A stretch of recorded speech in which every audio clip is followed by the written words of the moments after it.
Two powerful earthquakes of 7.7 and 6.4 magnitude struck Myanmar near Sagaing, causing extensive damage, while Bangkok reports 3 deaths, 90 missing and significant building collapses, prompting emergency declarations.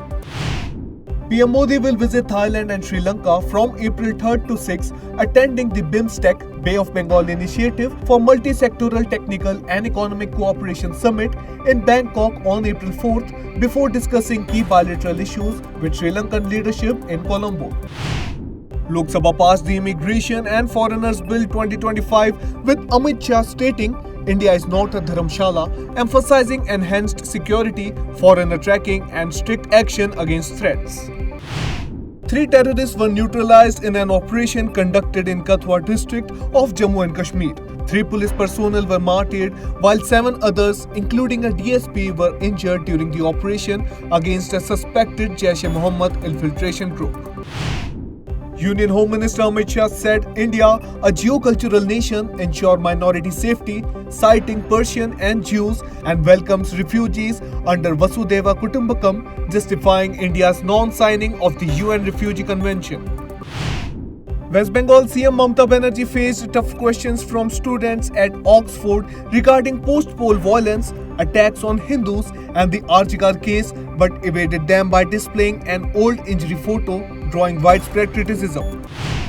Adani Power resumed electricity supply to Bangladesh after months of suspension due to non-payment, receiving $80 to $90 million regularly as Bangladesh clears dues estimated at $820 to $830 million in the coming months. Comedian Kunal Kamra moved to Madras High Court for transit anticipatory bail after an FIR in Mumbai over his parody song on Eknath Shinde. He made an inappropriate remarks on Deputy CM of Maharashtra, Eknath Shinde. Amid the ongoing probe against Justice Yashwant Verma, the Supreme Court on Friday refused to entertain a plea seeking FIR against the judge over the recovery of cash from his house. Pastor Bajinder Singh was convicted by the Mohali District Court in 2018 under the POCSO Act, found guilty of fraud and sexual assault charges.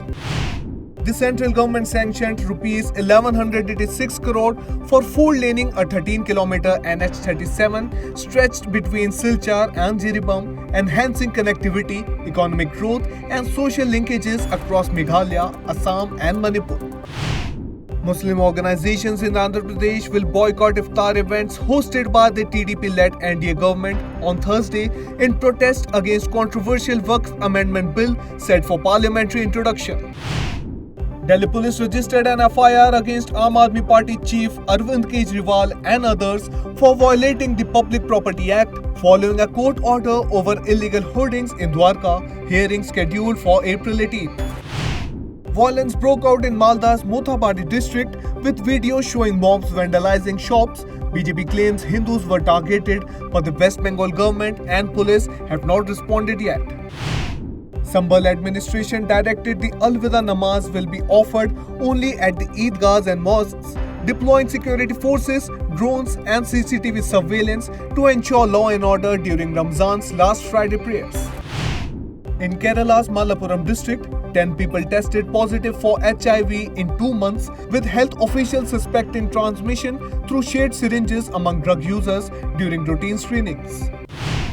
The US has paused World Trade Organization contributions as Trump's administration reviews international organization funding, citing America First policies after previously crippling the WTO's appeal systems by blocking judge appointments in 2019.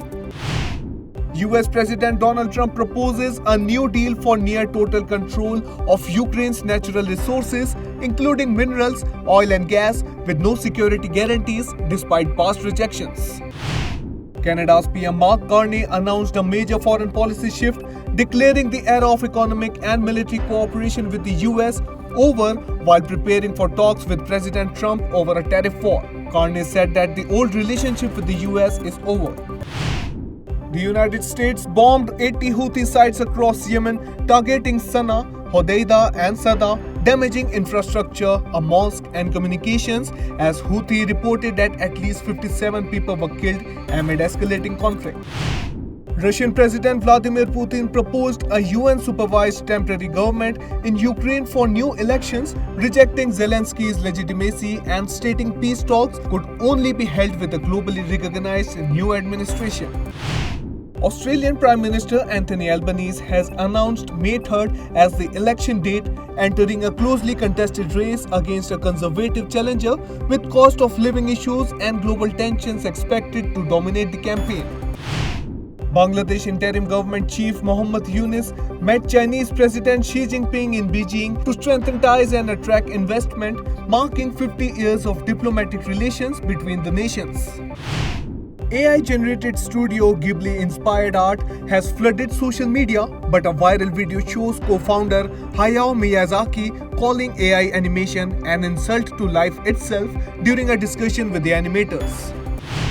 Indian PhD student Ranjini Srinivasan, who self-deported to Canada after the US revoked her visa over alleged Hamas links, feels betrayed by Columbia University and hopes for reinstatement. South Korea faces one of its worst wildfire crises, with infernos destroying the 1300-year-old Gongsa temple, claiming 26 lives, forcing 28,000 evacuations, and prompting a nationwide heritage disaster crisis alert.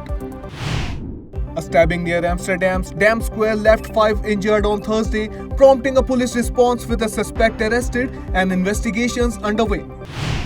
Lucknow Super Giants defeated Sunrisers Hyderabad by 5 wickets at Rajiv Gandhi International Stadium, Hyderabad, chasing 191 in 16.1 overs. Chennai Super Kings, led by Ruturaj Gaikwad, will face Rajat Patidar's Royal Challengers Bengaluru on Friday at 7:30 p.m. at Chennai's M.A. Chithambaram Stadium in a high-octane IPL 2025 match. The Indian government has planned to introduce an incentive scheme to promote scrapping of old air conditioners and replacing them with newer energy-efficient 5-star rated models. Under the proposed initiative by the Power Ministry, models that are older than 6 years will be phased out in a bid to lower power bills and carbon footprint.